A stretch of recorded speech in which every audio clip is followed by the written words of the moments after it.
Все думали, что он жалкий неудачник без способностей, но он заключил контракт с самым могущественным духом в мире, чтобы стать сильнейшим героем. Айн был бесполезным неудачником, рожденным с профессией оценщика, которую все считали никчемной. Но, как и любой молодой человек с мечтой, он все равно хотел жить как искатель приключений. Чтобы осуществить свою мечту, он стал рабом в отряде искателей приключений, усердно работая, чтобы носить их вещи и добычу за плату. Мечник и его подруга-волшебница обращаются с Айном как с дерьмом, и он даже не может дать отпор, потому что знает, что он настолько бесполезен, что ни одна другая группа его не наймет. Он остается в стороне, пока мечник Зорт и волшебница Джалин сражаются с крысиным монстром, а когда они заканчивают, его работа — оценить труп монстра и извлечь из него ценные части. Поскольку у него нет никакой силы, ему трудно вытащить ценные зубы монстра. Но когда он просит о помощи, Зорт просто бросает в него камень, говоря, что он не подходит для какой-либо группы, если не может выполнить порученную ему работу. Айн знает, что ему нужно продолжать работать искателем приключений, чтобы разбогатеть, поэтому он проглатывает свое разочарование, как проглатывает йогурт своего дяди, и каким-то образом вытаскивает зубы монстра. Он продолжает следовать за Зордом и волшебницей Джалин, которые внезапно находят труп сильного монстра по имени Адская Гончая. Они думают, что это их счастливый день, потому что части Адской Гончей можно продать за большие деньги, и говорят Айну, чтобы он немедленно приступал к работе. Он говорит им, что это подозрительно, потому что адских гончих даже не найти на этом этаже, но они говорят ему, чтобы он не думал о вещах, которые ему не по карману. Они подталкивают его к трупу, и пока он разбирает его, они замечают еще один труп вдалеке. Они с нетерпением просят Айна оценить его и забрать все ценные части из его тела. Однако Айн паникует, потому что, согласно карте, которую им дала гильдия, этот участок небезопасен. Он пытается убедить мечника, что у него плохое предчувствие по поводу всей этой сделки. Но этот придурок говорит ему, чтобы он не был слабаком, если хочет сохранить свою работу. Он угрожает уволить его без оплаты, если он сейчас уйдет. И у Айна нет выбора, кроме как следовать за ним. Вскоре они достигают другой части подземелья, и трупы адских гончих просто разбросаны перед ними. Зорт и Джалин думают, что они наткнулись на сокровищницу, но только Айн понимает, что они попали в ловушку. Он просит их хорошенько подумать, потому что если бы это был искатель приключений, который убил этих адских гончих, он бы уже забрал ценные материалы. К сожалению, Зорт с маленьким членом не понимает логики и говорит Айну заткнуться. Внезапно Айн указывает на приближающуюся к ним стаю адских гончих, и все замирают от страха. Айн видит кровь на челюстях адских гончих и понимает, что мертвые адские гончие стали жертвами бандитской войны. Два искателя приключений обделались, потому что не могут победить даже одну адскую гончую и даже не могут убежать от них. Зорду внезапно приходит в голову идея, и он говорит Джалин, что они должны использовать Айна как приманку. Айн паникует, услышав это, но не может защититься, так как на него накладывают парализующее заклинание. Айн падает на землю, не в силах пошевелиться, а два придурка убегают, дразня адских гончих. Айн сейчас в полном бреду, но когда адские гончие кусают его, боль приводит его в чувство и снимает паралич. Он использует камень, чтобы отогнать адских гончих, а затем бросает в них еду из своей сумки, чтобы отвлечь их. Он хромает по подземелью, чтобы сбежать, но к его ужасу Зорт и Джалин заблокировали выход. К счастью, поблизости есть другой выход, но он тоже ведет в тупик. В этот момент Айн слышит, как к нему приближаются адские гончие, и понимает, что в любом случае умрет. Он проклинает свою бесполезную работу, из-за которой страдал всю жизнь, и думает, что если бы у него не было мечты стать искателем приключений, он бы прожил долгую, обычную жизнь. Он понимает, что уже слишком поздно сожалеть, и решает прыгнуть со скалы без парашюта, потому что это будет менее болезненно, чем быть убитым адскими гончими. Он прыгает со скалы, думая о том, как он жил и умер неудачником, и после долгого падения, наконец, ударяется о землю. Он смертельно ранен, но еще не умер. И вдруг перед ним появляется красивая девушка в белом платье. Она мерцает и то исчезает, то появляется, подходя к нему, а затем целует его в лоб. Айн едва успевает ее разглядеть, прежде чем теряет сознание, а когда снова открывает глаза, девушки уже нет. Однако, все его раны чудесным образом зажили, и он обнаруживает, что находится в небольшом пруду у подножия гигантского дерева. Айн пытается проанализировать воду, чтобы понять, можно ли ее пить. И он ошеломлен, когда обнаруживает, что эта вода – предмет С-ранга под названием капли Игдрасиля, который может мгновенно вылечить любую травму или болезнь. Затем он оценивает гигантское дерево и понимает, что это Игдрасиль или мировое древо, которое производит бесконечное количество маны. Айн удивлен, узнав, что единственное известное им мировое древо давно засохло и исчезло. Мировое древо было единственным источником маны для всех людей, но даже после его исчезновения они все еще могли использовать ману. Это заставило ученых поверить, что существуют другие мировые древа, и они изо всех сил пытались их найти, но безуспешно. Айн до сих пор не может поверить, что мировое древо было спрятано в такой глубокой части подземелья. Он понимает, что дерево спасло ему жизнь, и нежно гладит его, благодаря. Он слышит тихий стон, но вокруг никого нет, поэтому он думает, что это просто его воображение. Затем он решает рискнуть и исследовать подземелье, чтобы найти способ выбраться на поверхность. Он поворачивается к дереву и еще раз благодарит его, прежде чем уйти. И девушка, которая была раньше, пытается ответить ему, но слова не выходят из ее рта. Айн направляется в подземелье, думая, что это место должно быть действительно трудно пройти, потому что даже гильдия не заходила так глубоко. Он продолжает идти вперед, потому что у него нет другого выбора. Некоторое время он не встречает никаких монстров и расслабляется. И вдруг быстрая атака отрезает ему ухо, превращая его в Ван Гога. Айн паникует, но прежде чем он успевает что-то сделать, еще один удар отсекает ему пальцы. Затем он видит перед собой монстра С-ранга, у которого не так много силы атаки, но невероятная скорость. Монстр даже не дает Айну шанса убежать, нанося ему быстрые удары. Айн снова пытается доползти до дерева, и монстр почти пронзает его, но затем останавливается. Айн оглядывается, чтобы посмотреть, что происходит, и видит, что большой папа всех монстров пришел, чтобы разорвать монстра на части. Свирепый черный медведь убивает монстра с глазами, а затем рассекает лицо Айна, частично ослепляя его. Айн кричит от боли, а затем медведь хватает его и сжимает, ломая кости. Айн уверен, что это конец для него. Но вдруг кто-то нападает на медведя и убивает его одним ударом. Айн видит только маленький силуэт человека, который помог ему, и слышит, как он говорит, что пришел помочь ему только потому, что его попросил кто-то особенный. Айн теряет сознание, а когда приходит в себя, снова оказывается у подножия мирового древа, полностью исцеленный и с новым глазом. Внезапно он видит перед собой девушку в белом, которая улыбается ему, держа чашку чая, и Айн мгновенно очарован ее неземной красотой. Айн не может оторвать от нее взгляд, но тут рядом с ним появляется мужчина и говорит ему, чтобы он не строил никаких планов насчет его дочери. Айн даже не понимает, что происходит и почему этот мужчина, который ниже его по карьерной лестнице, называет девушку своей дочерью. Мужчина говорит ему, чтобы он не грубил его дочери и выпил чай, который она специально для него приготовила. Она практически вливает чай в горло Айна, и он понимает, что это действительно вкусно. Затем он узнает, что мужчина — это Урсула, хранительница мирового древа, а красивая девушка Юри не ее настоящая дочь. Урсула утверждает, что даже не хотела спасать такую низшую форму жизни, как человек. Но поскольку Юри умоляла ее, она пришла в подземелье и спасла Айна от медведя. Айн все еще не может поверить, что Урсула — хранительница мирового древа, и она объясняет, что в мире 9 мирового древа, и у каждого из них есть хранитель, который заботится о них и защищает от опасностей. Затем она раскрывает Айну правду, говоря, что Юри не человек, а дух самого мирового древа, и поскольку Урсула присматривала за ней с самого начала, Юри считает ее своей матерью. Айн замечает, что Юри очень красивая, и Урсула недовольна, что он заигрывает с ее дочерью. Она угрожает выколоть ему глаз, над которым так усердно работала, и это напоминает Айну, что он был ранен и ослеплен медведем. Урсула говорит ему, что капли мирового древа исцелили его, но не смогли восстановить его глаз. Однако Юри хотела, чтобы он снова мог видеть и стал еще сильнее. Поэтому Урсула создала для него особый глаз, используя части самого мирового древа. Айн потрясен, услышав это, и спрашивает Юри, почему она так беспокоится о нем. Она отвечает, что это потому, что он был достаточно добр, чтобы поблагодарить ее, и Урсула объясняет, что она имеет в виду. Еще до Айна здесь падали другие искатели приключений, и хотя Юри спасла их всех, никто из них не поблагодарил ее. Вместо этого некоторые из них сломали ее ветви, узнав, что она — мировое древо. Вот почему она считает доброту Айна, которую он проявил к ней, чем-то особенным. Айн благодарит ее за то, что она дважды спасла ему жизнь, и Юри начинает краснеть. Урсула прерывает их разговор и говорит Айну, чтобы он убирался из их дома, раз уж он здоров. Но Юри говорит, что ему будет угрожать серьезная опасность, если он уйдет в таком виде. Она просит Урсулу помочь ему и даже начинает плакать.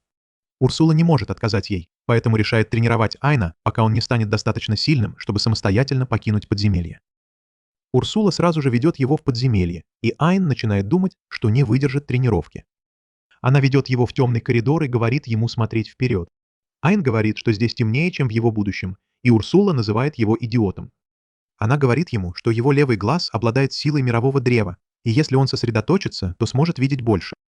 Айн сосредотачивается на своем левом глазу, думая о Юри, и вдруг начинает видеть все так же ясно, как днем. Урсула довольно этим и бросает камень в спящего монстра с глазным яблоком. Монстр просыпается и начинает метаться по комнате. И Урсула говорит Айну, что его первый урок — уклоняться от всех атак монстра, используя навык оценки. Айн говорит ей, что навык оценки так не работает, но Урсуле надоел этот идиот, который сдается, даже не попытавшись. Она говорит ему, что его дух может использовать навык оценки по-другому, и он пробует его на монстре с глазным яблоком и понимает, что следующим будет его правое ухо. Айн рад, что может предугадать движение монстра, но это ему не помогает, потому что монстр все равно добирается до его уха и отрубает его. Урсула тут же ставит вокруг них барьер и исцеляет ухо Айна каплями мирового древа, говоря ему, что она исцелит его, каким бы раненым он не был. А значит, он не сможет закончить тренировку. Она убирает барьер, и монстр с глазным яблоком снова нападает на него. Айн понимает, что монстр собирается атаковать его левую ногу, и снова использует навык оценки, чтобы определить точное время. Благодаря этому он уклоняется от атаки. Но когда он взволнованно рассказывает об этом Урсуле, монстр нападает на него сзади.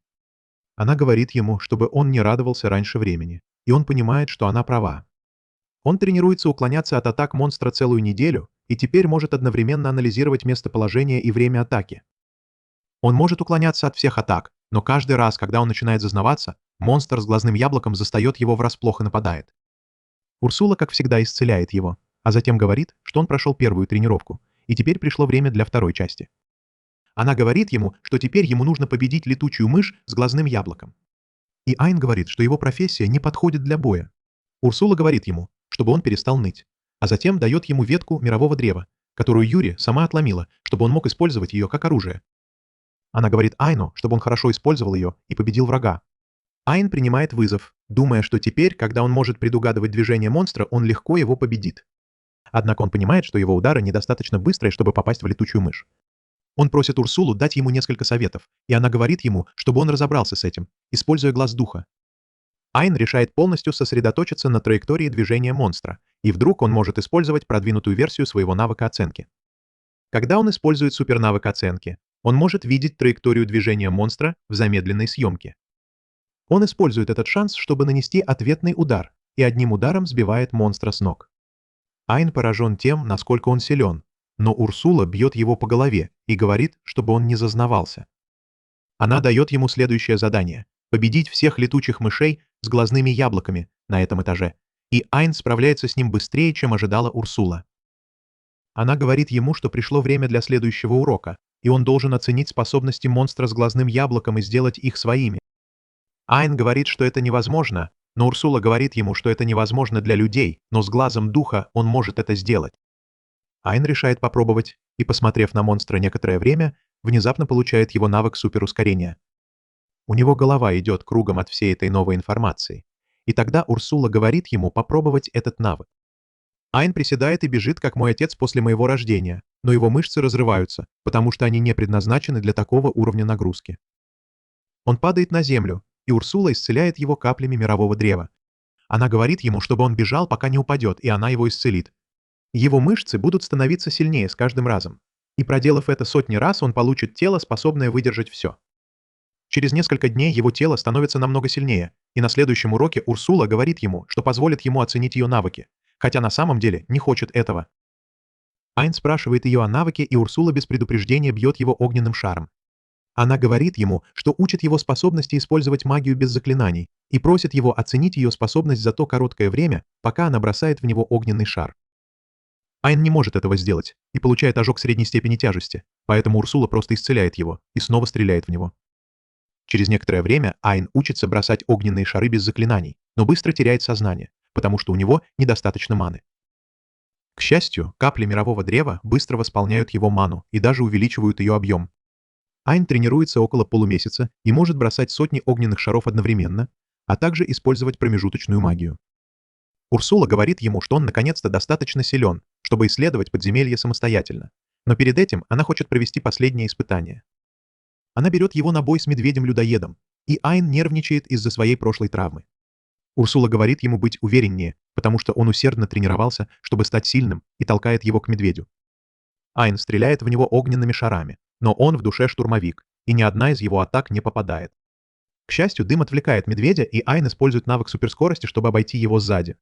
Медведь пытается напасть на него, но Айн использует навык супероценки, чтобы видеть все в замедленной съемке, а затем стреляет в медведя мощным заклинанием ветра. Затем он без остановки стреляет в медведя огненными шарами, попадая в некоторых и промахиваясь, но в конце концов ему удается сбить монстра ранга S. Затем он оценивает способности медведя-людоеда и поглощает навык ранга S плюс стальной резак, который придает его атакам необычайную прочность и пробивную силу.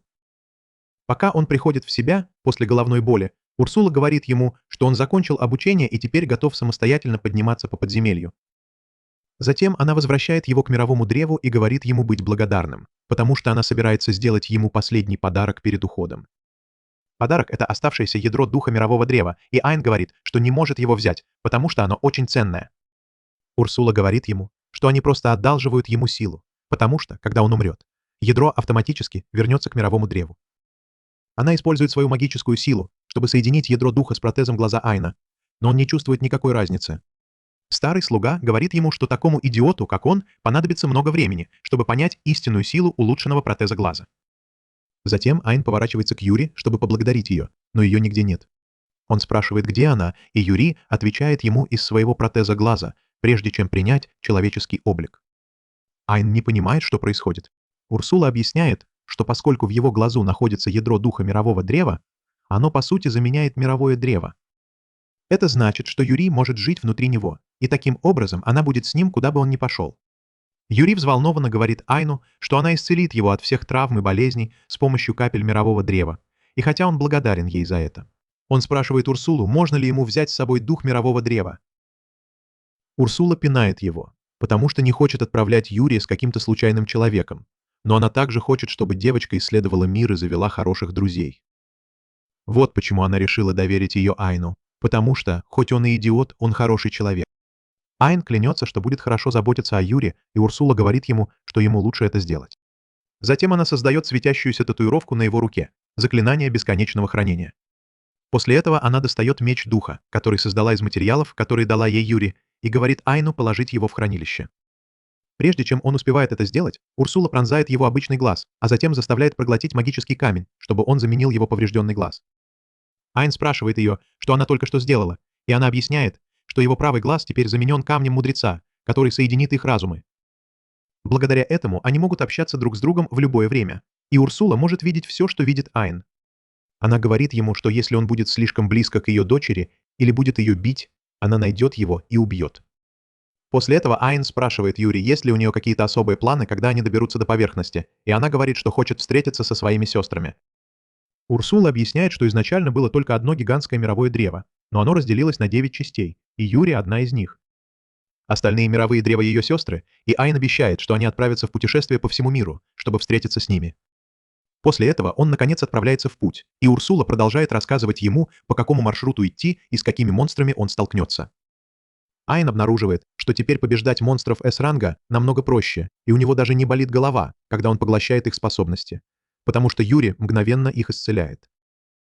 Вскоре он добирается до комнаты с боссом, и Урсула говорит ему, что пока он не победит босса, путь на другие этажи не откроется. Айн не уверен в этом, потому что монстр-босс будет намного сильнее, чем все, с чем он сталкивался раньше. Но Юри и Урсула говорят ему верить в себя. Вдохновленный их словами, Айн входит в комнату с боссом и видит перед собой ядро подземелья. Внезапно на полу появляется круг призыва, и из него выходит гигантский каменный голем. Айн говорит Юри вернуться в его глаз и бросается к голему. Он легко уклоняется от первой атаки, но затем голем наносит ему мощный удар. Айн использует еще один из своих приобретенных навыков, чтобы сделать свои руки твердыми, как сталь. Но удар разрывает мышцы его ноги.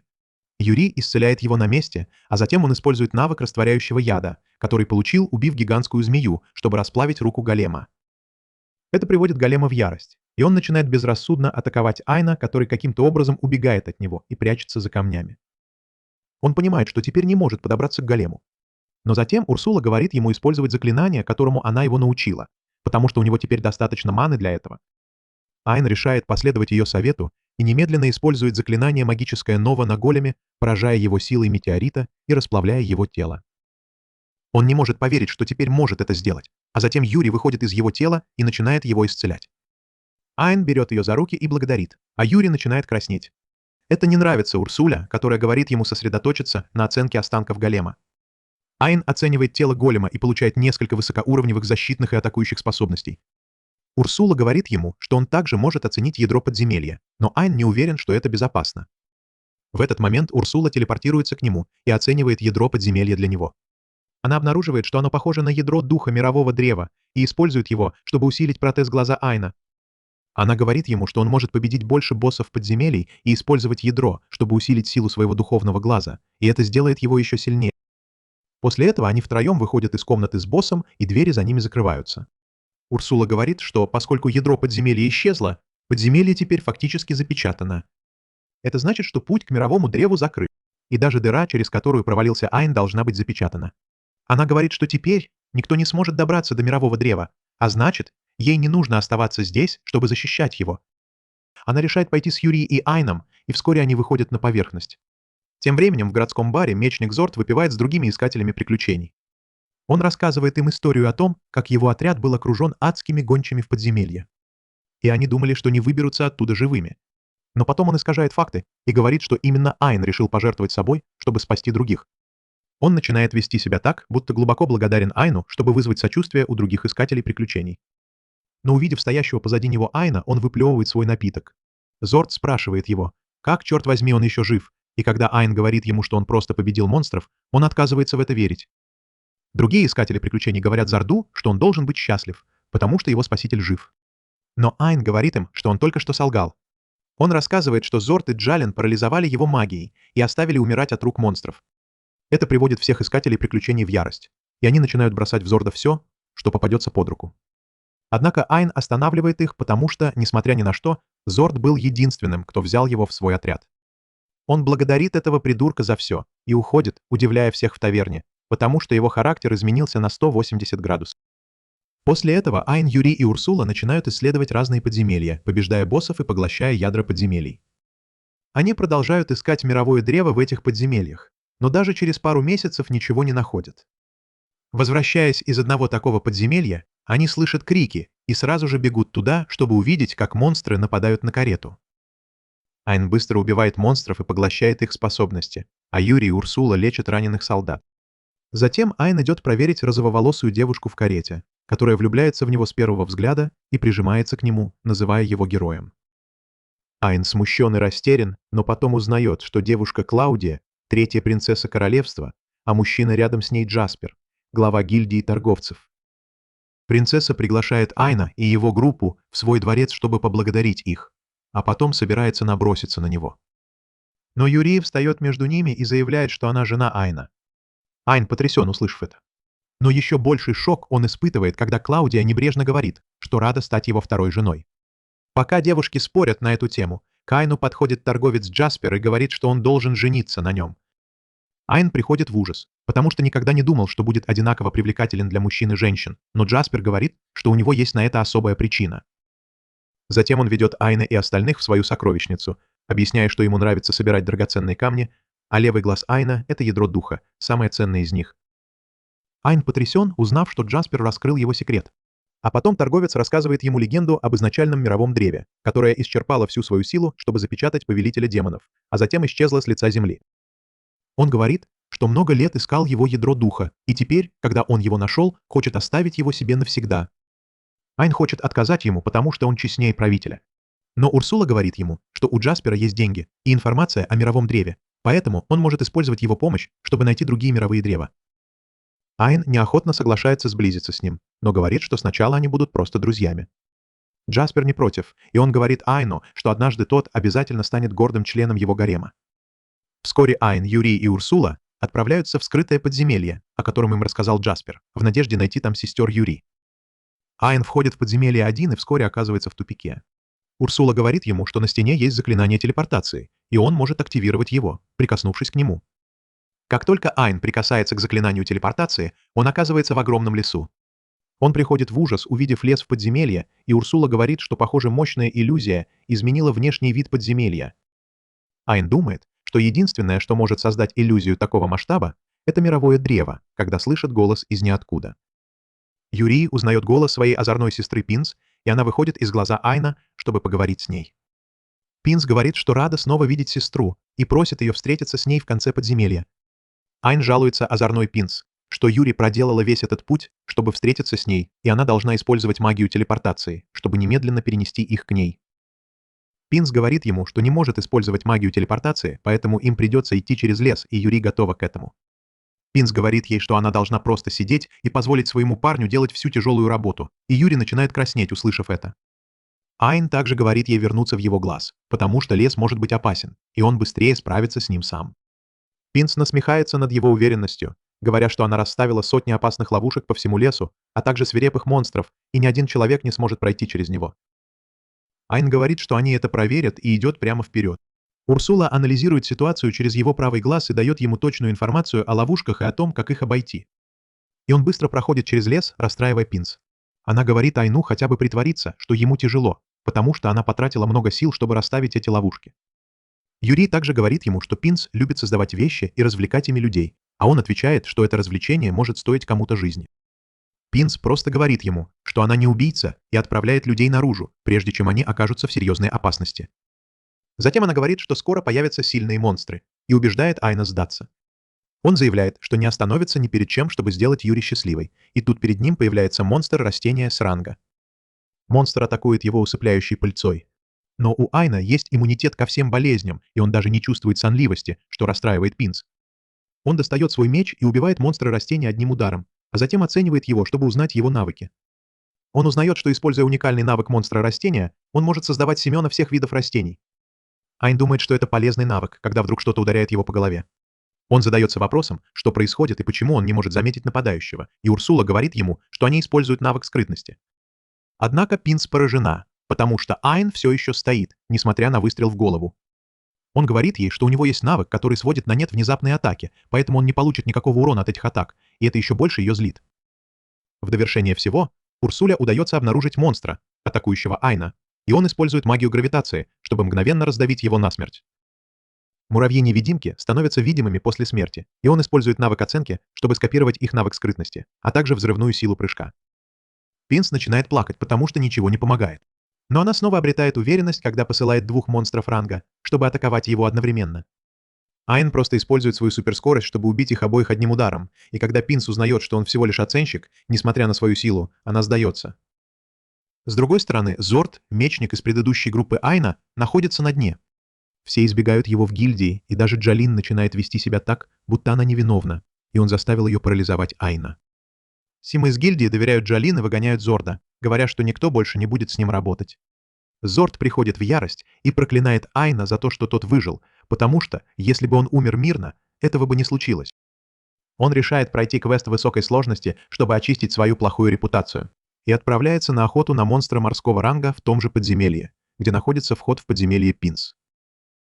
Случайно коснувшись заклинания телепортации на стене, он оказывается в лесу и решает поискать здесь сильных монстров. Однако он тут же попадает в ловушку, но как только он собирается упасть на шипы внизу и увидеть Бога, его телепортируют обратно в предыдущее подземелье. Внезапно он слышит голос Пинс, которая говорит ему, что он не умрет в ее подземелье, и она телепортирует его, прежде чем случится что-то серьезное, так что он может попробовать в любое время. Зорд думает, что это его шанс стать сильнее и вернуть себе честь. Он снова и снова входит в подземелье, получая ранения от ловушек, но не сдаваясь. Вскоре он находит перед собой гигантского крокодила и, ослепленный жаждой славы, нападает на него. Однако монстр слишком силен для него, и он отбрасывает его одним легким ударом. Пинс говорит ему сдаться, и она вернет его в другое подземелье, но он отказывается. Монстр внезапно наступает на его раненую руку, раздавливая ее, и Зорд кричит от боли. Монстр нападает на него, и он готовится к смерти. Но тут внезапно появляется Айн и убивает гигантского крокодила одним взмахом меча. Зорд сейчас видит только его спину, поэтому он думает, что это должно быть высокоранговый авантюрист с редким классом работы. Но когда он видит, что это Айн, он теряет дар речи. Он спрашивает его, что он здесь делает и как такой мусорщик, как он, смог одним ударом убить такого мощного монстра.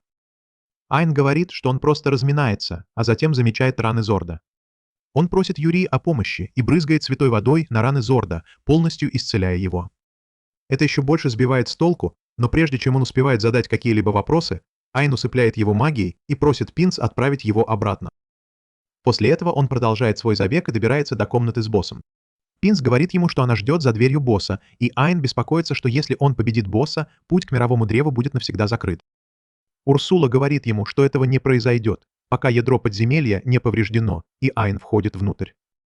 Он обнаруживает, что внутри комнаты с боссом тоже есть лес. Внезапно земля начинает трястись, и он быстро взлетает в небо, чтобы увидеть гигантскую черепаху, поднимающуюся из-под земли. Он пугается, но Урсула говорит ему перестать вести себя как девчонка. Он атакует черепаху огненными шарами, но они не наносят никакого урона, а затем черепаха выпускает в него мощный водяной поток. Айн использует супероценку, чтобы замедлить время, а затем использует навык парирования, чтобы отразить водяной поток обратно в черепаху. Но что удивительно, его собственная атака тоже не наносит урона. Айн внезапно понимает, в чем дело, и встает перед боссом, намеренно подставляя себя под его ноги. Однако атака даже не задела его, и теперь он уверен, что гигантская черепаха всего лишь иллюзия. Он использует навык, чтобы развеять иллюзию, и обнаруживает, что босс на самом деле был крошечным и милым монстром-черепахой. Урсула хвалит Айна за то, что он сам это понял, потому что даже она не смогла разглядеть мощную иллюзию. Затем Айн берет черепашку и оценивает ее, чтобы узнать, что это ребенок одного из 4 мифических зверей творения. Урсула приходит в ужас, увидев описание, потому что 4 мифических зверя почти на том же уровне, что и мировое древо. После этого Айн поворачивается к Пинс и спрашивает, нужно ли ему победить милую черепашку, чтобы пройти испытание, потому что он уже победил. Она говорит ему, что он должен победить ее, потому что это босс, но Айн и черепашка смотрят на нее невинными щенячьими глазами, и она сдается. Она позволяет Айну и остальным прийти к ней, и сестры воссоединяются. Затем Пинс быстро переходит к делу и спрашивает Юри, может ли она тоже пойти с ней, потому что ей надоело сидеть в подземелье. Айн не против, потому что это значит, что в его группе будет еще одна девушка и больше силы для его левого глаза, поэтому он сразу соглашается.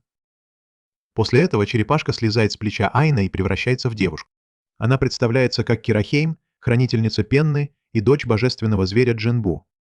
Айн пугается, но больше всех шокирована Урсула, которая принимает позу учителя и начинает разговаривать с Кира, как будто она самый строгий учитель в школе.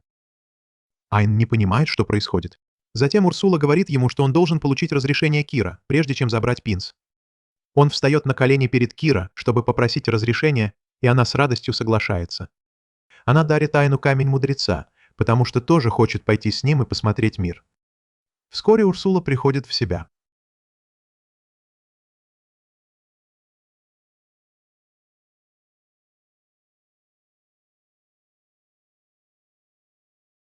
На следующий день торговец Джаспер ведет Айна в гильдию искателей приключений.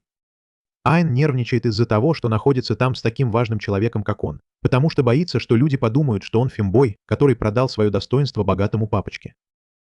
Однако Джаспер говорит ему быть увереннее в себе, потому что они покажут всем его истинную ценность. Вскоре к ним подходит администратор и с большим энтузиазмом приветствует Джаспера. Она собирается позвать мастера гильдии, чтобы тот его принял. Но Джаспер говорит, что у него сегодня нет никаких официальных дел с гильдией, и он здесь только для того, чтобы купить предметы, которые его друг собирается продать гильдии. Администратор просит у Айна лицензию искателя приключений, и когда она узнает, что он оценщик F-ранга, она набрасывается на него, говоря, что он ни за что не сможет охотиться на монстров. Остальные люди в здании тоже начинают насмехаться над Айном, думая, что он пытается обмануть Джаспера. Айн нервничает, слыша насмешки, но Джаспер говорит ему показать им, на что он способен. Он достает все редкие предметы из своего бесконечного хранилища, и все ошеломлены, увидев предметы, о которых они только слышали. Они не верят, что оценщик может собрать их сам, и начинают обвинять Айна в краже. Он чувствует, что его самооценка падает ниже Титаника, и жалеет, что пришел в гильдию. В этот момент приходит мама-сорванец и говорит всем заткнуться, потому что никого нельзя судить по его работе. Они узнают в ней мастера гильдии Меган и замолкают перед ней. Мама-сорванец сразу понимает, что в глазах Айна есть что-то особенное, а администратор тем временем проверяет, что все предметы, которые он принес, настоящие. Джаспер заявляет, что Айн сам охотился на всех этих монстров и лично гарантирует это. Администратор тут же просит прощения у Айна, и даже Меган говорит ему не судить его по работе. Айн чувствует себя хорошо, услышав это, и когда он с улыбкой благодарит ее, мама-сорванец проникается к нему симпатией. Она говорит ему, что он милый, и она хотела бы, чтобы он был ее игрушкой. Но Айн паникует, потому что не знает, что ей ответить. Меган говорит ему подумать над ее предложением, потому что они все равно будут часто видеться, и уходит в свой кабинет. Администратор просит Айна подождать, пока она оценит стоимость его добычи. Но затем Джаспер говорит ему достать предметы из скрытого подземелья. Искатели приключений приходят в ужас, узнав, что Айн прошел скрытое подземелье, и начинают относиться к нему как к знаменитости, но он ненавидит внимание и тут же убегает. Позже, когда он расслабляется в горячей ванне, рядом с ним внезапно появляется Юри, и этот инцел приходит в ужас, потому что никогда раньше не видел девушку в купальнике. Пина тоже следует за старшей сестрой и выходит, дразня Айна, что его третья нога реагирует на Юри. Она тоже начинает дразнить Юри, но тут приходит Урсула и чуть не разрывает Айна на куски своей мощной магией за то, что он пялится на тело ее дочери. Айн тут же выбегает на улицу, чтобы избежать дальнейшего смущения, и видит там отдыхающего Кира. Она благодарит Айна за то, что он взял ее и Пину с собой, потому что она давно не видела свою дочь такой счастливой. Он отвечает, что собирается найти остальных 6 сестер. Но Кира мрачнеет, когда говорит ему, что их 7. Айн потрясен, услышав это, и Кира объясняет, что самое старое мировое древо исчезло из мира, но его духовное ядро не было полностью уничтожено. Она уверена, что Ехидна, дух мирового древа, жива и где-то со своим хранителем, но они не знают, где ее искать. На следующий день Айн просыпается в хорошем настроении и решает продолжить поиски других мировых деревьев. Он идет в офис Джаспера, чтобы поговорить с ним, и, к его удивлению, там также находится мама Меган со специальным заданием для него. Она говорит Айну, что его миссия — победить Бегемота, чудовищного дракона, которого давным-давно создал Повелитель Демонов. Когда Повелитель Демонов исчез, Бегемот тоже исчез вместе с ним, но недавно он снова появился. Меган говорит Айну, что хочет, чтобы он победил монстра ранга S, и Джаспер уточняет, что эта миссия может стоить ему жизни. Они оба говорят, что поймут, если Айн не захочет браться за это рискованное задание, но он без колебаний соглашается помочь им. Меган благодарит его и говорит, что будет желать ему успеха. На следующий день Айн отправляется туда, где был замечен Бегемот, и Урсула говорит ему, что это древний земной дракон, который может поглощать ману и стрелять огненными пулями, способными пробить пространство. Она говорит Айну, что Бегемот прячется под песком днем, и просит его вытащить его. Айн призывает свой меч, а затем использует свое сильнейшее заклинание, чтобы создать гигантскую воронку в земле. Разгневанный дракон выходит из нее и спрашивает, кто посмел потревожить его сон. Он смотрит на Айна, который кажется слабым, но только что смог применить мощное магическое заклинание. Бегемот вспоминает, что с самого рождения был таким, потому что Повелитель Демонов создал его таким. Он всегда пытался найти кого-то, кто мог бы устроить ему интересный бой, и он видит надежду в мальчике перед ним. Он спрашивает Айна, кто он такой, и тот представляется как человек, который собирается его убить. Бегемот смеется, говоря, что он самый сильный монстр, созданный королем демонов. Айн говорит, что он тоже может победить короля демонов, потому что он тоже не должен быть таким сильным. Дракон может стерпеть любое оскорбление, но он не потерпит, чтобы человек бросал тень на его хозяина. Он начинает стрелять магическими пулями в Айна, который быстро уворачивается от них. Затем Айн бросается к Бегемоту и рассекает его руку своим клинком. Дракон не может поверить, что его прочная чешуя так легко рассекается. Он решает сменить стиль боя и уходит под землю. Он появляется прямо под Айном и проглатывает его целиком, уверенный, что этого достаточно, чтобы победить в бою. Однако в следующий момент его пасть взрывается на сотни кусочков, но Бегемот все еще в сознании. Он понимает, что это его первое и последнее поражение, и он не должен был недооценивать своего противника только потому, что тот был человеком. Бегемот спрашивает Айна, как он его победил, и тот отвечает, что применил свое сильнейшее заклинание внутри его тела. Он объясняет, что уже проанализировал его перед боем и обнаружил, что дракон может поглощать ману через свою прочную чешую. Это означало, что атаковать его изнутри было бы гораздо эффективнее. Айн также говорит Бегемоту, что перед применением своего сильнейшего заклинания он поставил барьер, чтобы защитить себя от повреждений. Дракон-монстр понимает, что у него не было шансов против Айна, и говорит ему, что он хорошо сражался. Его душа медленно превращается в дым и покидает раздробленные останки его тела, а затем Айн оценивает его навыки, чтобы скопировать их. Он получает множество навыков ранга S, включая нейтрализацию магических атак, вакуум и управление землей. Через пару дней после этого Айн и Юри посещают королевский дворец по приглашению принцессы Клаудии, которая уже решила, что станет второй женой Айна без его разрешения. Он пытается отговорить эту идиотку от ее бредовых идей, но она говорит ему, что пригласила его сюда, чтобы познакомить с отцом. Айн приходит в ужас, когда в комнату неожиданно входит король, и он заикается, как козел, пытаясь представиться. Несмотря на суровый вид, король оказывается милым и принимает Айна в качестве зятя без его разрешения. Король благодарит Айна за победу над Бегемотом и за то, что он спас его дочь на днях. Он кланяется ему, и взволнованный Айн просит его поблагодарить Юри, потому что без нее он ничего бы не смог сделать правильно. Король выражает свою благодарность Юри, а затем говорит Айну, что будет с нетерпением ждать его будущих достижений. После этого он решает уйти на работу, но перед уходом дарит Айну серебряные часы с королевской эмблемой, которые дадут ему неограниченный доступ в любое место, куда он захочет пойти. Хотя Айн считает, что это слишком, он принимает часы, потому что они помогут ему найти больше информации о семье Юри. Тем временем история о том, как Айн победил Бегемота, распространяется по городу, и все начинают его уважать. Все, кроме Зорда, которого все считают мусором. Он завидует Айну, который так быстро стал знаменитым и сильным, и винит его в своих несчастьях. Зорд знает, что может только сдерживать свою ярость, потому что сейчас ничего не может сделать против Айна. Но тут перед ним появляется загорелая мамочка и представляется духом по имени Ехидна, и говорит, что может дать ему силу, необходимую для мести. С другой стороны, Айн оказывается в кошмаре о своем прошлом. Он видит, как Зорд обращается с ним и ведет себя как неудачник, который принимает оскорбление с улыбкой. Он пытается накричать на себя в прошлом во сне, но, очевидно, ничего не слышит.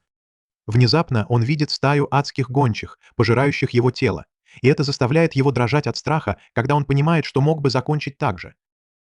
Внезапно его наполовину съеденное тело начинает ползти к нему, говоря, что он выжил только потому, что у него была броня. Он говорит, что Айн – полный неудачник, который бы беспомощно погиб, если бы случайно не наткнулся на мировое древо, и хотя сейчас он гордится своей фальшивой силой. Ничто не изменит того факта, что внутри он слаб и бесполезен. Айн начинает кричать, услышав это, и его сон резко обрывается. Урсула сидит рядом с ним и спрашивает, все ли с ним в порядке. Айн наконец приходит в себя и спрашивает, где они.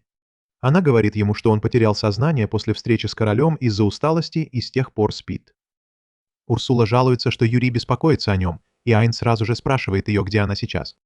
Она отвечает, что Юри и Пина пошли прогуляться по городу, чтобы поднять себе настроение, и Айн начинает волноваться. Урсула говорит ему, что проблем не будет, потому что она следит за Юри в режиме реального времени, и если что-то случится, она просто телепортируется к ней. Затем Айн начинает рассказывать Урсуле о своем плохом сне и убеждает себя, что во сне он говорил правильные вещи. Он считает, что стал таким сильным только благодаря удаче, которая привела его к Юри. Но в глубине души он все тот же никчемный неудачник. С другой стороны, Зорд пытается понять предложение загорелой мамочки Ехидны. Он не может поверить, что есть способ сразиться с Айном. Ехидна говорит ему, что Айн стал таким сильным, даже не прилагая усилий, благодаря духу, и Зорд верит ей и начинает проклинать Айна за то, что он обманом стал сильным. А Ехидна смеется, предлагая ему такую же силу. Зорд приходит в восторг, услышав это, и говорит, что тоже хочет глаз духа, и Ехидна вызывает испорченную версию с глаза. Она вставляет его в лоб Зорда, и он начинает кричать, превращаясь в демона. Ехидна, довольна результатом и облизывая губы, говорит Зорду, чтобы он отомстил. Зорд громко рычит и прыгает высоко в небо, чувствуя себя невероятно быстрым и сильным. Он перепрыгивает через крыши, когда вдруг замечает Джалин со своим новым парнем. Он решает сначала отомстить и сразу же прыгает перед ней. Ее парень пытается защитить ее от зеленого монстра, но Зорд не теряет времени и сразу же откусывает ему голову. Джалин в ужасе и отчаянии, когда слышит голос Зорда и узнает его. Она понимает, что он пришел отомстить, и сразу же пытается его успокоить. Она извиняется, говоря, что расскажет гильдии, что наложила на Айна парализующее заклинание по собственной воле. Зорд, похоже, не верит ей, поэтому отчаявшаяся Джалин говорит, что сделает все, что он захочет, но он просто откусывает ей голову. Он начинает сеять хаос в городе, разрушая здания и раня невинных прохожих. К счастью, Юри и Пина рядом, и Юри использует свои целительские способности, чтобы помочь раненым. Ехидна чувствует ее и с помощью телепатии говорит Зорду, чтобы он перестал играть с обычными людьми и вместо этого нацелился на духов. Потому что если он их убьет, Айн не сможет использовать их силу. Зорду нравится эта идея, и он сразу же бросается на Юри, чтобы напасть на нее. Юри слишком напугана, чтобы даже пошевелиться, но Пина в последний момент создает барьер вокруг Зорда, защищая сестру. Она берет Юри за руку и убегает, а Зорд пытается пробить барьер своими ударами. Ехидна говорит ему, что его удары не пробьют барьер, и советует использовать особую силу, заключенную в его духовном глазе. Зорд направляет антидуховную силу из глаза, и его руку окружает темная аура, позволяющая ему разрушить барьер одним ударом. Затем он прыгает к Юри и Пинё и быстро догоняет их. Пина использует еще один барьер, чтобы остановить его. Но Используя свою антидуховную силу, Зорд пробивает барьер и отбрасывает ее в сторону. Пина в шоке и ужасе от того, что ее барьер так легко разрушили, и она теряет надежду. Внезапно Юри встает перед ней и говорит ей бежать. Зорд быстро хватает ее и начинает душить, говоря, что она должна винить в своей смерти Айна. Юри зовет Айна на помощь, когда Зорд пытается напасть на нее. Но в следующий момент Айн телепортируется туда и убивает Зорда, чтобы спасти свою девушку. Урсула появляется через секунду, и Айн говорит всем спрятаться в его глазу, пока он разбирается с монстром. Он пытается оценить его, но не получает никакой информации, кроме того, что это искусственно созданная химера. Урсула тоже пытается оценить Зорда, но тоже ничего не находит, потому что ехидно наложила на него заклинание высокого уровня маскировки. Затем Зорд бросается на Айна, который легко парирует его удар и отбрасывает в сторону ближайшего дома. Зорд вылезает из-под крыши и начинает атаковать его быстрыми ударами. А когда Айн использует барьер, он с легкостью его разрушает. Айн не понимает, что происходит. Но затем Зорд спрашивает его, это все, что у него есть. Айн узнает его голос. И Зорд говорит ему, что он тоже эволюционировал после того, как получил силу духовного глаза. Айн еще больше сбит с толку, и, воспользовавшись этим, Зорд снова атакует его и отбрасывает назад. Они забираются на крышу, и Зорд говорит Айну, что с этой силой он чувствует себя на вершине мира. Он показывает на трупы Джалины и ее парня, говоря, что отомстил тем, кто над ним издевался. Он говорит Айну, что они оба одинаковые, и он тоже должен отомстить ему за все, что он сделал. Айн говорит ему, что они не одинаковые, и он не хочет мстить, но затем за его спиной появляется воплощение его неуверенности и негативных эмоций и просит его перестать лгать. Он говорит Айну поддаться своей ненависти и отомстить, но Айн затыкает уши, чтобы не слышать его голос. В то же время Зорд продолжает оскорблять его, и Айн оказывается в безвыходном положении. Внезапно появляется Юри и говорит Зорду заткнуться, потому что Айн совсем не такой, как он. Она говорит, что Айн сильный и добрый, и он никогда не опустится до мести. Урсула тоже появляется и говорит Айну верить в себя, потому что он стал сильнее не только физически, но и морально. Она говорит ему, что, возможно, он получил какие-то способности и силы благодаря Юри, но у него всегда была смелость и доброта, чтобы двигаться вперед, несмотря ни на что.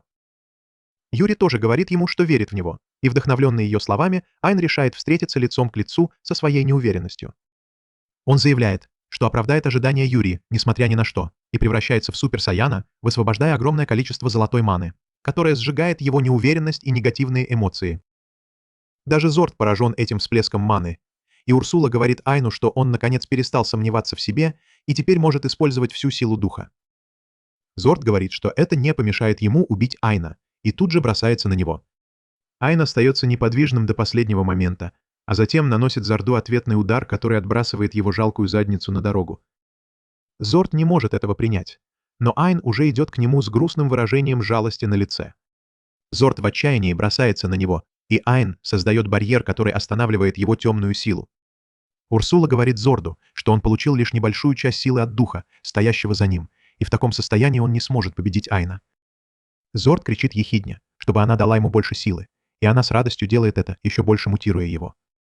Зорд говорит Айну, что теперь он самый сильный, и бросается на него, но Айн достает свой меч и наносит бедолаге мощный удар, уничтожая его тело и испорченный духовный глаз. Однако Зорд каким-то образом выживает, и вскоре приходят стражники и арестовывают его. Айн смотрит, как его уводят, и думает, что кто-то использовал его слабость и отчаяние против него. Он начинает гадать, кто за этим стоит и зачем они это делают, но нет никаких подсказок, чтобы найти ответ. Позже, той же ночью, ехидно собирает сломанную часть испорченного духовного глаза, которая на самом деле была записывающим устройством для сбора данных о силе и навыках Айна. Она впечатлена его способностями и разочарована тем, что он намеренно сдерживал свою силу, чтобы не убить Зорда. Однако она стерла память Зорда, чтобы он ничего не рассказал о ней полицейским. Затем ехидно возвращается на свою базу, обещая повелителю демонов, что она возродит его любой ценой. На следующий день, когда Айн пьет чай, к нему неожиданно подходит Юри с просьбой. Она смущенно и взволнованно просит Айна поцеловать ее. И этот инцел начинает потеть, потому что он никогда даже во сне не целовал девушку. Он просит Юри перестать дразнить его, но она настаивает, что говорит серьезно, потому что это ритуал для заключения контракта между духом и его хранителем. В этот момент за диваном появляется Урсула, и хотя она очень недовольна этим, она подтверждает, что Юри говорит правду. Она объясняет, что до сих пор Айн был хранителем на обучении, и его связь с Юри была нестабильной, из-за чего его мана была то слишком сильной, то слишком слабой. И это сильно напрягало Юри. Урсула говорит ему, что теперь, когда он пробудился, он должен заключить с ней контракт, чтобы стабилизировать их связь, и Айн понимает. Он думает, что поцелуя в тыльную сторону ладони будет достаточно для заключения контракта. Но тут приходят Пина и Кира и говорят Айну, что нужно поцеловаться по-настоящему. Он говорит им, что они могут посмотреть это и многое другое на его странице в OnlyFans, всего за $39 в месяц, а затем Урсула ругает их, говоря, чтобы они оставили Айна и Юри наедине. Все выходят из комнаты, и Юри закрывает глаза, готовясь к поцелую. Айн в шоке, потому что она действительно собирается его поцеловать, и он взволнованно подходит к ней. К сожалению, он спотыкается о ногу Джона Сины и вместо губ случайно целует Юри в лоб. Этого достаточно, чтобы заключить контракт, и Айн получает новый уровень, а Юри тает от радости. С другой стороны, Ехидна отправляется в царство демонов и навещает высокопоставленного демона Ворона по имени Фалько. Она говорит ему, что у нее есть приказ от повелителя демонов, который хочет, чтобы он убил Айна. Фалька не хочет лично разбираться с простым человеком, и даже когда Ехидна говорит ему, что он победил бегемота, он не верит. Поэтому Ехидна использует свои чары, чтобы соблазнить его, и Фалька, как бета-симп, обещает ей, что быстро прикончит Айна. Он тут же создает портал в человеческий мир и на полной скорости летит к дому Айна. Он уверен, что его суперскорость обеспечит ему легкую победу. Но, видимо, Айн почувствовал его приближение и вышел из комнаты, чтобы поговорить с ним. Фалька останавливается перед ним и начинает гордо представляться, но Айн просит его помолчать, потому что все остальные спят. Фалька злится и бросается вперед на полной скорости, но для Айна он движется очень медленно. Айн просто дает ему пощечину и через секунду оказывается рядом с ним. Он стреляет в Фалько вакуумными пулями, чтобы прикончить его, а затем поглощает его способности управлять ветром и суперскорость. Пока он размышляет, почему демон нацелился на него, перед ним появляются Юри и другие, потому что их разбудил звук боя. На следующее утро Айн отправляется в запретную библиотеку в Королевском дворце, чтобы узнать больше о скрытых подземельях. Принцесса Клаудия встречает его и проводит в библиотеку, и благодаря королевским часам, которые дал ему король, у Айна нет проблем с доступом в библиотеку. Однако Клаудия говорит ему, что в запретную библиотеку могут войти только те, у кого есть разрешение короля и библиотекаря. Она просит Айна попробовать войти через дверь, и он без проблем это делает. Но когда Юри пытается последовать за ним, она натыкается на невидимую стену. Урсула телепортируется к ней и обнаруживает, что стена достаточно прочная, чтобы не пустить и ее. Это также нарушило связь между Айном и Юри. Айн обеспокоен, но решает продолжить поиски и быстро найти то, что ему нужно. Добравшись до главного здания, он обнаруживает, что там слишком много книг, и он понятия не имеет, как найти нужную. Внезапно он видит, как девушка падает на землю и быстро бросается ее спасать. Девушка очень взволнована и благодарит его, а Айн спрашивает, как она упала. Она говорит, что читала книгу на самом верху библиотеки и была так увлечена, что даже не заметила, как упала. Затем она с помощью магии ставит книгу на место и представляется как Алиса-библиотекарь. Она говорит ему, что знает, где находится каждая книга в этом месте, и Айн спрашивает, может ли она помочь и ему. Он говорит, что ему нужна книга о скрытых подземельях, чтобы воссоединить особенного человека в его жизни с его семьей. Алиса вдруг немного грустнеет, услышав это, и, отдав книгу Айну, спрашивает, как дела у Юри. Он удивляется, что она знает о Юри, и Алиса говорит ему, что она тоже одна из духов мирового древа и видит ядро духа Юри в глазах Айна. Айн потрясен, услышав это. И тут появляется страж Алисы и начинает ругать ее за то, что она не сообщила, что у них гость. Айн и Ака сразу же находят общий язык, и он говорит Алисе, что ее сестры ждут ее снаружи. Ака быстро говорит ему, что они не могут войти внутрь и встретиться с Алисой. Она объясняет, что эта библиотека находится не в Королевском дворце, а в скрытом подземелье, куда можно попасть через портал, который является воротами запретной библиотеки. Она говорит, что у портала есть серьезные ограничения, поэтому в него могут войти только люди, одобренные королем и Алисой. Между духом мирового древа и этой библиотекой существует древний договор, который выгоден им обоим. И если Юрий или Пинна войдут сюда силой, договор будет нарушен. Ака говорит Айну, что единственный способ привести сюда своих девочек и познакомить их с Алисой — это найти скрытое подземелье и правильно его очистить. Айн предлагает вместо этого забрать Алису, но Ака говорит, что этого тоже не будет. Она говорит, что Алиса слабачка, которая не умеет драться, и у нее тоже нет намерения покидать это место. Алиса мрачнеет, услышав это, и Айн подходит к ней. Он знает, что она боится выходить в незнакомый мир. Он говорит ей, что раньше тоже был таким, но благодаря поддержке Юри и других стал сильным и уверенным в себе. Он обещает Алисе, что если она захочет увидеть мир, он защитит ее от всего и поддержит любым возможным способом. Алиса смущается, услышав это, и Айн говорит ей, что они увидятся завтра, когда он найдет вход в подземелье. На следующий день, пока Эко причесывает Алису, она спрашивает, не хочет ли она выйти на улицу. Она знает, что Алиса боится, но по ее лицу видно, что ей нравится Айн. Алиса говорит ей, что влюбилась в Айна с первого взгляда, и все, что произошло, было точно так же, как в книгах, которые она читала. Однако она все еще не уверена, стоит ли ей выходить. И Ака подбадривает ее сделать решительный шаг.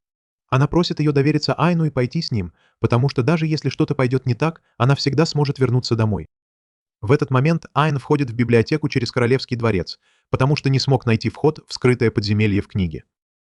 Ака похлопывает Алису по спине и говорит ей довериться Айну, и застенчивая девушка просит его отвести ее во внешний мир. Айн тут же берет ее на руки и прыгает так высоко, как только может, выходя из библиотеки и оказываясь в скрытом подземелье над ней. Ака тоже следует за ним и отдает Айну ядро духа Алисы, чтобы она могла пойти с ним. И создает клона, чтобы сопровождать его, потому что она не может телепортироваться, как Урсула. После этого Айн и девочки начинают исследовать скрытое подземелье, и ему приходится нести Алису на спине половину пути из-за ее плохой выносливости. Он сражается с монстрами в подземелье даже без помощи Урсулы. И хотя ему трудно сражаться с боссом-самураем, он побеждает и его. После этого они добираются до выхода, и Алиса немного расстраивается, потому что думает, что Айн не понесет ее, когда они выйдут наружу. Он говорит ей, что она всегда может попросить его понести ее, и, видя, как счастлива Алиса, Ака начинает восхищаться их зарождающимся романом. Вскоре они добираются до дома Айна, и Юри подбегает к Алисе, но она отталкивает ее, потому что не любит, когда к ней прикасаются. С другой стороны, Урсула напрягается перед Акой, потому что она тоже старше ее в иерархии стражей. После этого Юри обнимает Айна за то, что он вывел ее старшую сестру на улицу, и это заставляет Алису ревновать. Пина замечает это, и чтобы подтолкнуть Алису к действию, тоже крепко обнимает Айна. Она говорит, что его правая рука все еще свободна, и прежде чем Юри успевает ее взять, Алиса прыгает и цепляется за нее. Пина начинает дразнить ее из-за этого, и Айн понимает, что его жизнь станет сложнее из-за его гарема, духов мирового древа и их мам. Чтобы сбежать от них, Айн убегает в сауну, но все эти бесстыжие девчонки тоже следуют за ним. Они продолжают спрашивать Айна, нравится ли ему Алиса, и как бы он ни старался, он не может от них убежать. По совпадению, Урсула единственная на его стороне, и она говорит всем, что они не могут задавать такие личные вопросы. Айн благодарит ее за то, что она спасла его от неприятностей. Но его ждет еще одна проблема. Он боится, что окруженный всеми этими горячими красотками его мировое древо поднимется. Он говорит девочкам, что больше не может терпеть жару, и пытается выйти из сауны, когда Алиса внезапно падает на него сверху. Он понимает, что ей тоже тяжело, и говорит ей, что ей не нужно заставлять себя оставаться здесь. Алиса говорит ему, что с этого момента она сделает все, чтобы остаться с ним. Но ее сестры думают, что она говорит с ними, и тут же обнимают ее, говоря, что теперь они будут вместе отправляться в приключения. Их стражи знают, что девочки просто не дали сестре признаться, но они не хотят слишком сильно вмешиваться. Тем временем Айн подходит к Урсуле и просит ее вставить ядро духа Алисы ему в глаз. Она соглашается, а затем Ака дает ему свой камень мудреца, чтобы он мог использовать ее силы. Урсула заставляет Айна поглотить их обоих. После этого Алиса подходит к Айну. Но она поскальзывается и, пытаясь удержаться, хватает Айна за штаны и стягивает их, обнажая его чудо-член. На следующий день Айн встречается с Джаспером и мамой Меган, которые говорят ему, что у них есть прямая просьба от короля, которую может выполнить только он. Они говорят ему, что просьба связана с демонами, которых навсегда изгнал из человеческого мира герой, создавший пространственный барьер, чтобы они никогда не вернулись. Однако недавно некоторые демоны начали нападать на территорию под названием Рашек, и ни один обычный искатель приключений не может с ними справиться. Джаспер и Меган просят Айна разобраться с демонами, пока они не причинили вред еще большему количеству людей. Он тут же созывает собрание своего гарема и решает взяться за это дело. Тем временем на территории Рашек группа людей направляется к Стоунхенджу. Веселая девочка по имени Мия спрашивает отца, куда они идут. И он нервно отвечает, что ведет ее к матери, которая на небесах. Они останавливаются перед Стоунхенджем, и все падают на колени, когда из каменного круга выходит демон — Гидра. Отец Мии говорит ей идти вперед, потому что Гидра отведет ее к маме, думая, что она не знает о своей судьбе. Но Мия знает, что ее убьют, но все равно храбро идет вперед, чтобы пожертвовать собой ради остальных жителей деревни.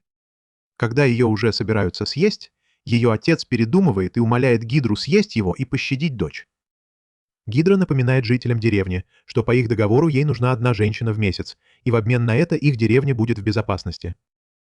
Он говорит людям, что они будут наказаны за попытку нарушить договор, и выдыхает яд, чтобы вырубить их всех. Только Мия не пострадала. Она зовет на помощь, когда Гидра пытается ее съесть. Внезапно появляется Айн и спасает девочку своим барьером. Урсула предупреждает его, чтобы он был осторожен, потому что Гидра – монстр ранга С с сильным ядом. Айн говорит Юре, чтобы она сначала спасла всех от яда Гидры, и ей удается вылечить их с первой попытки, потому что ее силы выросли вместе с глазом Айна. После этого Айн говорит жителям деревни бежать, потому что он разберется с Гидрой. Но никто не думает, что он сможет что-то сделать.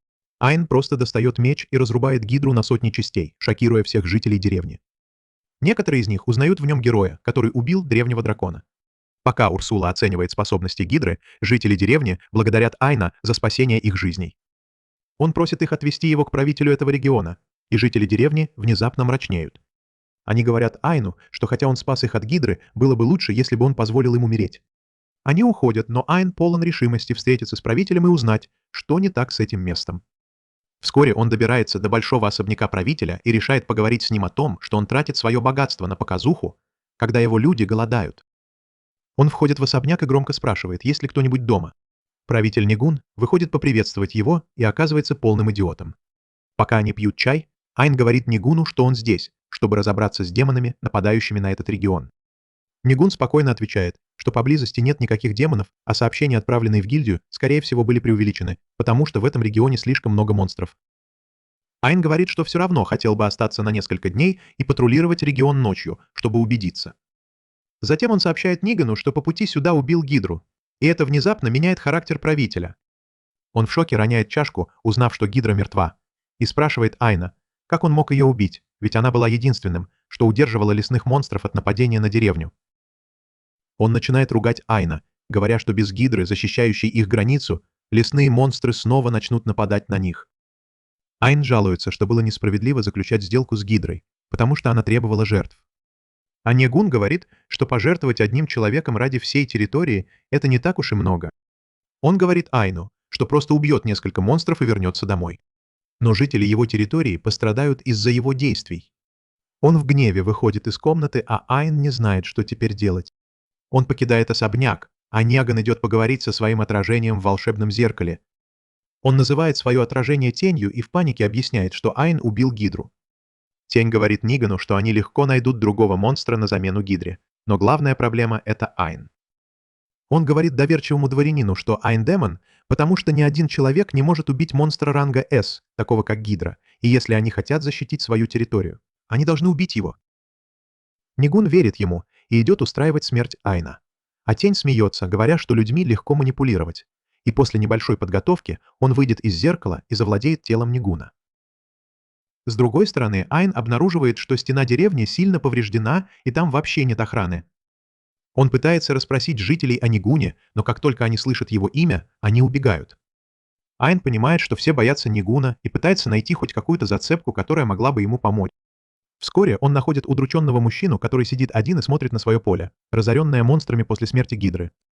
Он говорит Айну, чтобы тот возвращался туда, откуда пришел, потому что такие, как он, ничем не могут им помочь. Айн принимает это на свой счет и тут же использует свою магию, чтобы подготовить поле, а затем сажает волшебные семена, чтобы мгновенно вырастить овощи. Затем он использует магию земли, чтобы создать вокруг поля толстую и высокую стену, чтобы не пускать монстров. Фермер в шоке от этого, и Айн говорит ему, что ему еще рано сдаваться. Он просит его позволить ему помочь этой деревне, и мужчина начинает смеяться, потому что его слова напоминают ему об отце Нигуна, предыдущем правителе. Мужчина говорит, что бывший правитель был добрым и храбрым человеком, но как только он умер, и его сын занял его место, все пошло прахом. Как только Нигун пришел к власти, появилась Гидра, и он заключил с ней контракт, не задумываясь ни о чем другом. Он урезал бюджет на оборону и поднял налоги до предела, а тех, кто протестовал против этого, больше никто не видел. Это заставило всех потерять надежду. Но теперь фермер говорит, что снова верит в будущее благодаря Айну. Айн растроган, услышав это, но тут внезапно пробуждаются способности Алисы, и он видит, что к деревне приближается огромная орда монстров. Юрий выходит и спрашивает, все ли в порядке. Он говорит ей, что собирается победить всех монстров, чтобы ни один из них не причинил вреда деревне. Айн прыгает на стену и видит тысячи монстров, бегущих к деревне, и в панике понимает, что даже ему будет нелегко с ними справиться.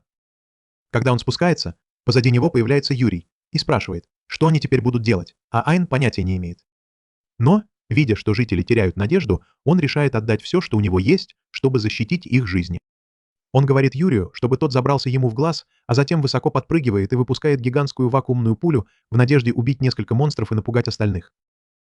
Но это не срабатывает, и монстры продолжают бежать к деревне. Некоторые из них внезапно прыгают на Айна, и хотя он уклоняется от их первых атак, эти обезьяноподобные монстры гораздо проворнее, чем он думал. Они хватаются за руки в воздухе и с огромной скоростью швыряют друг друга в Айна, и он активирует свой супернавык, чтобы увидеть их в замедленной съемке, а затем побеждает их своими мощными атаками. Затем он создает барьер, чтобы сдержать несколько монстров, и убивает их всех вакуумными пулями, но некоторые монстры пробираются к нему сзади. Айн использует другой навык, чтобы создать своих клонов позади монстров, а затем использует стальные нити, чтобы разрубить их. Жители, убегающие от монстров, останавливаются и с восхищением смотрят на Айна, потому что не могут поверить, что он в одиночку сражается со всеми этими монстрами. Но они не знают, что он выкладывается на полную. Урсула предупреждает его, что если он продолжит так сражаться, то упадет без сил. Но Айн полон решимости защитить всех жителей деревни. Он достает свой меч и принимает боевую стойку, чтобы нанести удар по всем монстрам сразу. Но Урсула говорит ему остановиться, потому что в таком темпе его тело долго не продержится. Айн отказывается сдаваться, даже когда монстры нападают на него и силой взмахивает мечом, убивая всех монстров одним ударом. Но он достиг своего предела и падает на землю, как раз когда Юрий выходит из его глаза. Она начинает лечить его своей святой водой, но Айн так сильно пострадал, что даже святой воде требуется время, чтобы его исцелить. Как только ему становится лучше, Айн встает, чтобы поблагодарить Юрия, но вместо нее видит девушку Мию, которая прыгает к нему и называет его богом. Остальные жители тоже здесь и благодарят Айна за то, что он снова их спас. Но у фермера, которому Айн помог раньше, на уме другое. Он начинает спрашивать своих друзей, как долго они будут жить в страхе. Он говорит, что они отдали свои жизни в руки Нигуна, и в конце концов им пришлось принести человеческие жертвы Гидре. Они ничего не могли сделать, чтобы улучшить свое положение, и даже когда Айн в одиночку сражался с тысячами монстров, они просто наблюдали за ним со стороны. Мужчина вдохновляет жителей взять ответственность за свою жизнь в свои руки, и все с энтузиазмом присоединяются к нему.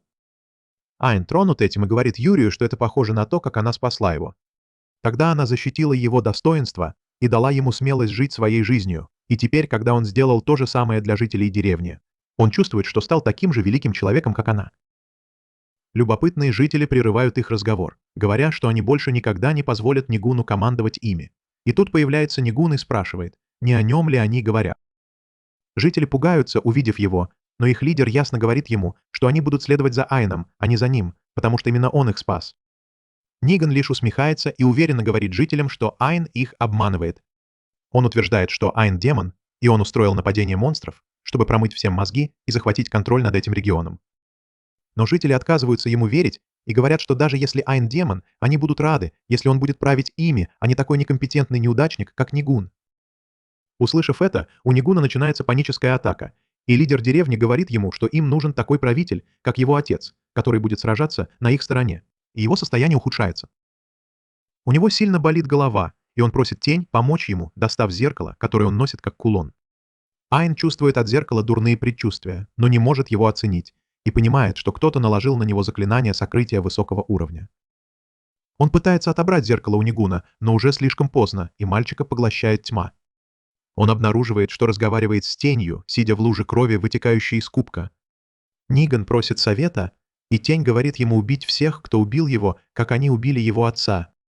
Ниган смущается, услышав это, и тень решает напомнить ему правду о смерти его отца. Когда Нигун был ребенком, он боготворил своего отца, которого все любили и уважали. Он тоже хотел быть таким, как он, но его тело было слишком слабым, и деревенские дети отказывались с ним играть, говоря, что могут заразиться его болезнью. Нигун очень расстроился из-за этого, а потом однажды услышал, как кто-то сказал, что лорд нашел Нигуна брошенным в мусорном баке, поэтому они так отличаются друг от друга. Юный Нигун был убит горем, услышав это, и убежал, споткнувшись о лужу. Когда он заплакал, демон-тень воспользовался его слабостью и показался в отражении.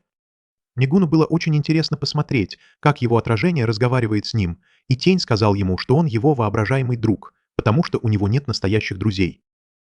Нигун поверил и принял его, потому что очень хотел друга, и тогда тень заставил его пообещать, что он будет хранить его существование в секрете от всех.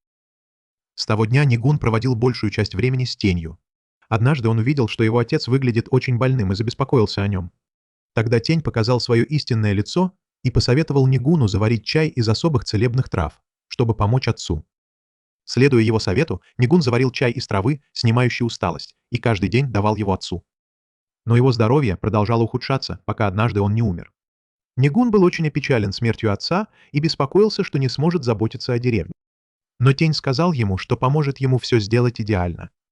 Несмотря на то, что Нигун увидел все воспоминания, он не понимает, что имеет в виду тень, потому что чай явно был приготовлен из целебной травы, которая была полезна для здоровья его отца.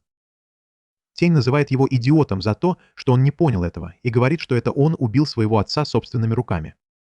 Он говорит, что трава была не целебной, а ядовитой.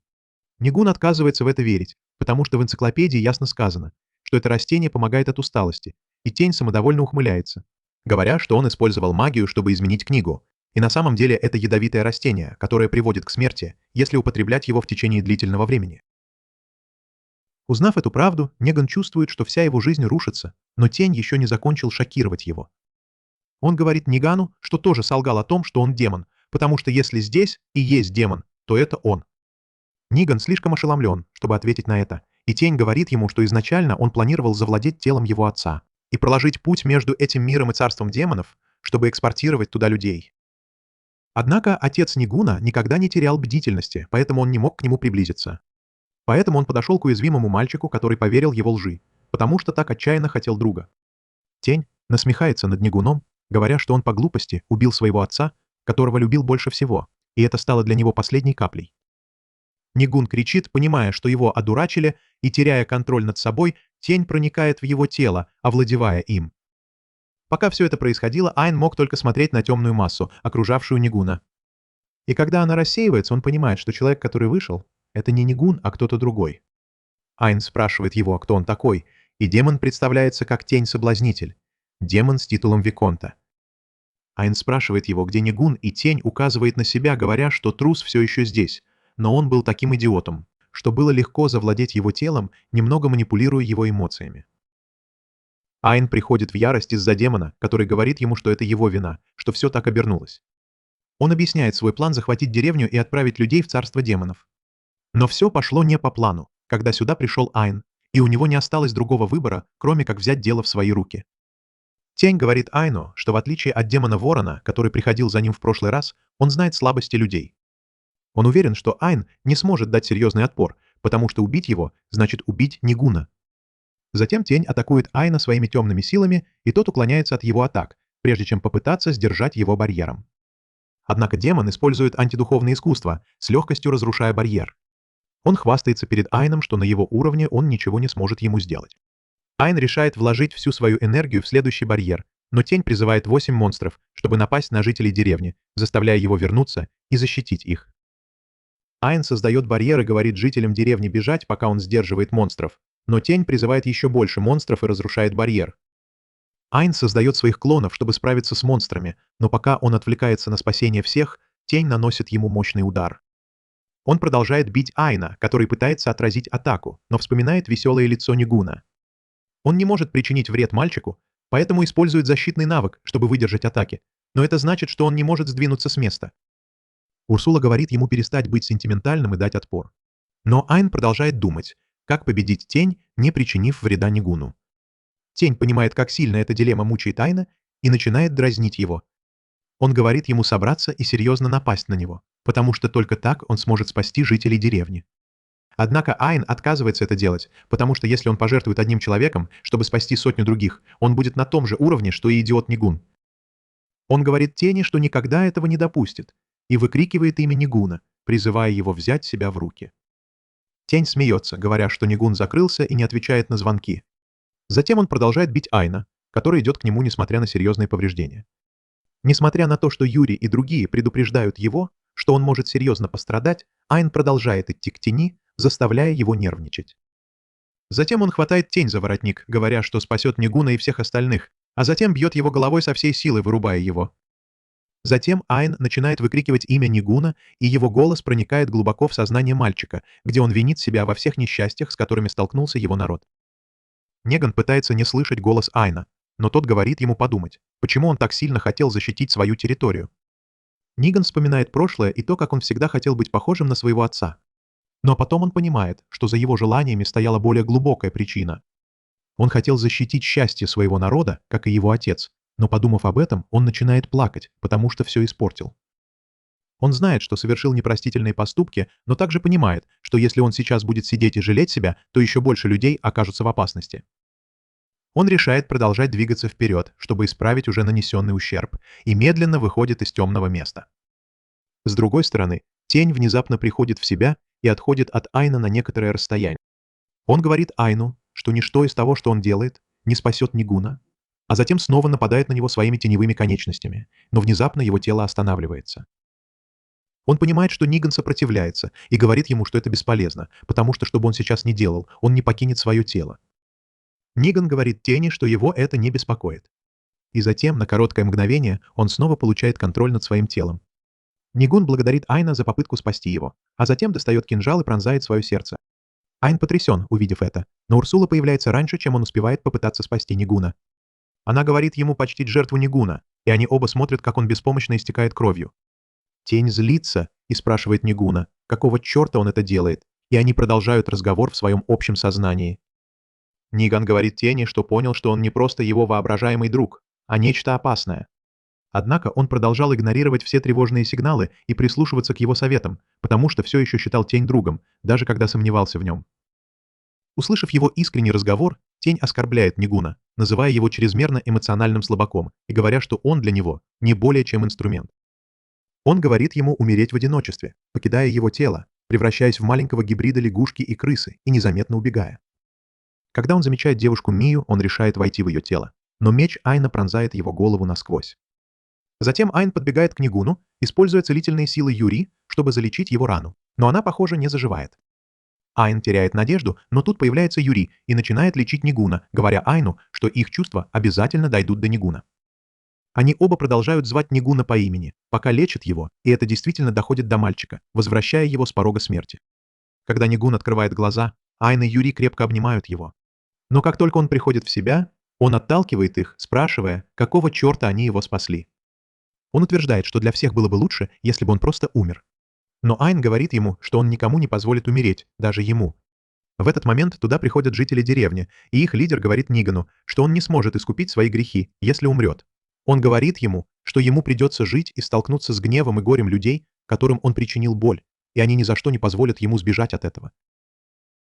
Нигун внезапно понимает, что у него есть шанс искупить свои грехи, и благодарит жителей деревни за то, что они дали ему этот шанс.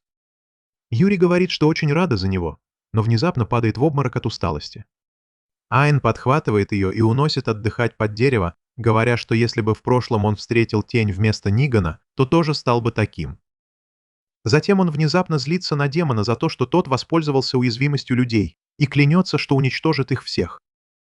Вскоре из глаза Айна выходят Урсула и другие и начинают осматривать Юри, а Пинна и Алиса замечают, что тень все еще жив. Несмотря на то, что его тело пронзено мечом Айна, он превращается в еще меньшую форму, чтобы сбежать, но Пинна заключает его в барьер. Затем она зовет Айна, который говорит Тени, чтобы тот рассказал ему, почему демоны пытаются убить его или уничтожить. Тень просит его пообещать, что он отпустит его в обмен на ответ, а затем говорит, что есть приказ убить его. Айн спрашивает его, кто отдал приказ, и как только Тень собирается назвать имя Ехидны, он внезапно взрывается. Урсула понимает, что это было заклинание, чтобы скрыть личность организатора, и говорит, что они имеют дело с кем-то очень умным и осторожным. После этого Айн прощается с жителями деревни, но затем Нигун просит его оказать ему последнюю услугу и помочь его территории, потому что без него они не смогут выжить. Жители деревни присоединяются к нему и умоляют Айна позаботиться о них, и он не знает, что сказать. Вскоре он возвращается в столицу, где король вызывает его и сообщает, что Ниган сдался страже и официально попросил сделать Айна новым лордом региона Рашек вместо него. Айн потрясен, услышав это, но король говорит ему, что все равно собирался дать ему дворянский титул и немного земли, так что это беспроигрышная ситуация для всех. Внезапно все начинают обнимать Айна и говорить ему, что он должен воспользоваться этой возможностью, потому что они возьмут на себя все сложные дела. Айн ошеломлен всем, что ему теперь предстоит обдумать. Но в конце концов он решает принять дворянский титул и стать владельцем земли. Новости о том, что Айн победил тень, вскоре доходят до Ехидны, и она искренне впечатлена и рада, потому что если бы он не смог победить кого-то вроде тени, ее планы были бы сорваны. Внезапно появляется готический демон по имени Иона, верхом на своем слуге-зомби, и спрашивает Ехидну, почему она так одержима этим парнем по имени Айн. Ехидна говорит ей, что у Айна особенный глаз, но Иона все равно не считает его особенным, потому что он всего лишь человек. Однако Ехидна говорит ей, что обычный человек не смог бы победить Фалька и Тень. Она говорит, что им нужно победить Айна, и просит Иону взять на себя следующую миссию. Иона отказывается, говоря, что ее не интересуют такие низкоуровневые миссии, но Ехидна добавляет ей бонус. Она говорит ей, что ее миссия также включает в себя поимку духа мирового древа, и поскольку Айн все равно будет его искать, она сможет выполнить обе задачи одновременно. Иона заинтересовалась мировым древом и берется за миссию. Она уверена, что как элитный демон сможет победить любого человека и приказывает своему слуге прыгнуть в портал за ней, но бедняга уже мертв.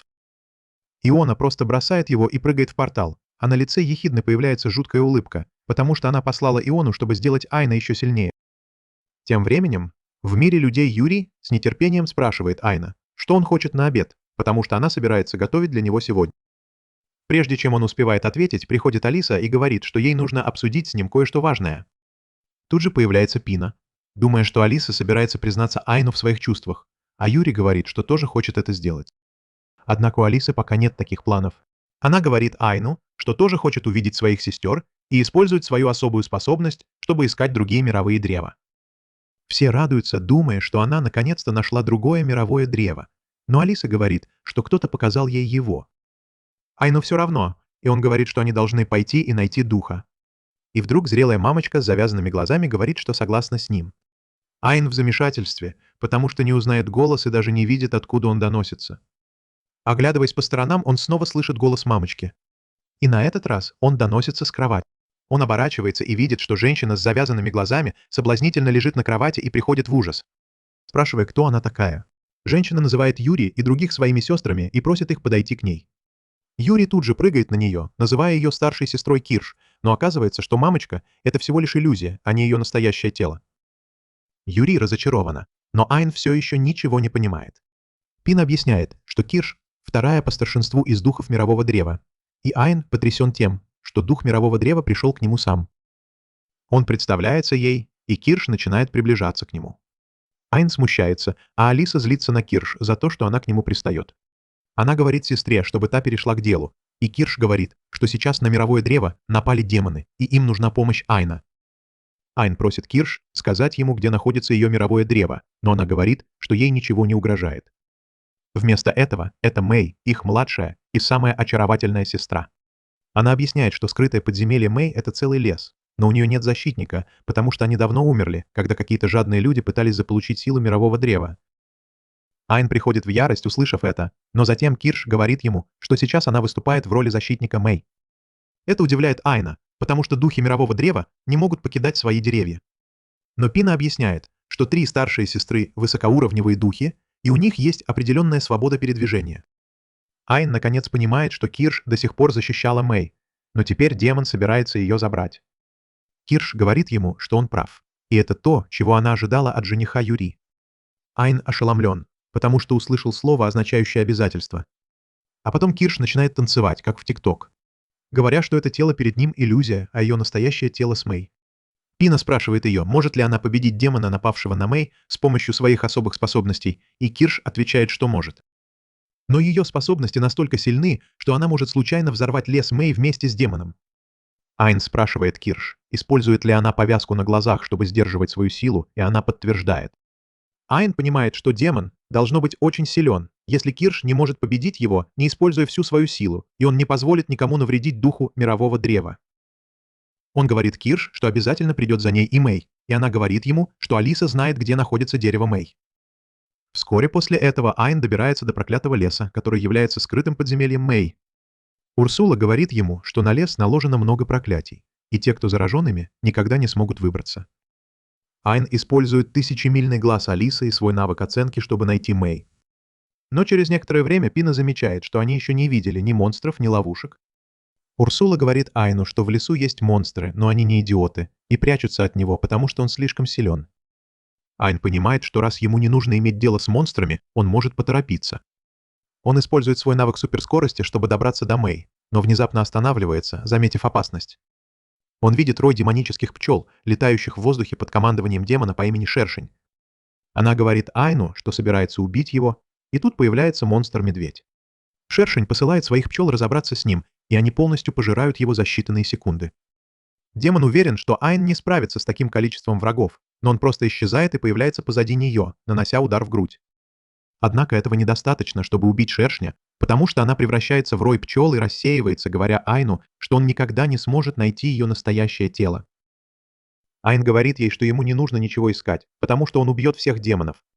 Урсула уже выяснила слабые места всех пчел, и Айн обрушивает на них огненные пули, уничтожая их всех сразу.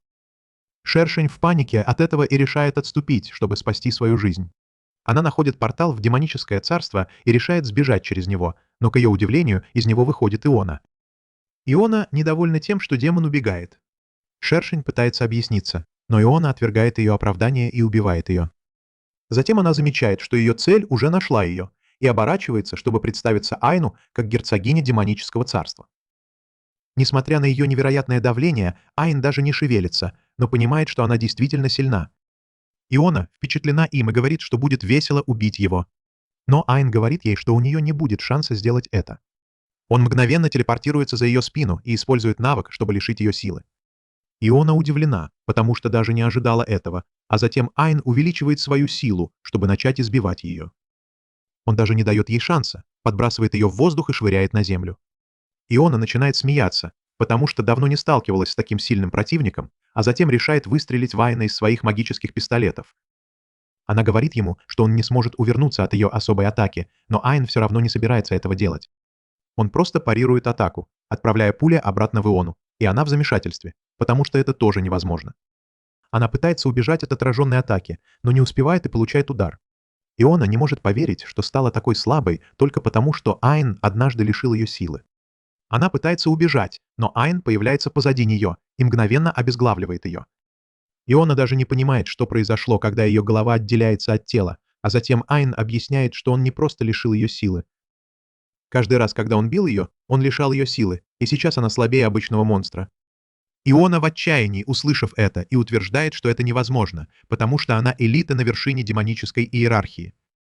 Она называет Айна трусом за то, что он использовал подлый трюк, чтобы лишить ее силы, и активирует портал, чтобы вернуться в демоническое царство.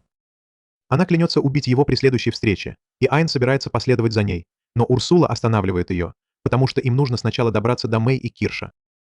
Айн соглашается и вскоре находит магический барьер, который скрывает местонахождение Мэй от всех. Айн думает, как войти в него, но затем барьер сам по себе отключается, и перед ним открываются ворота.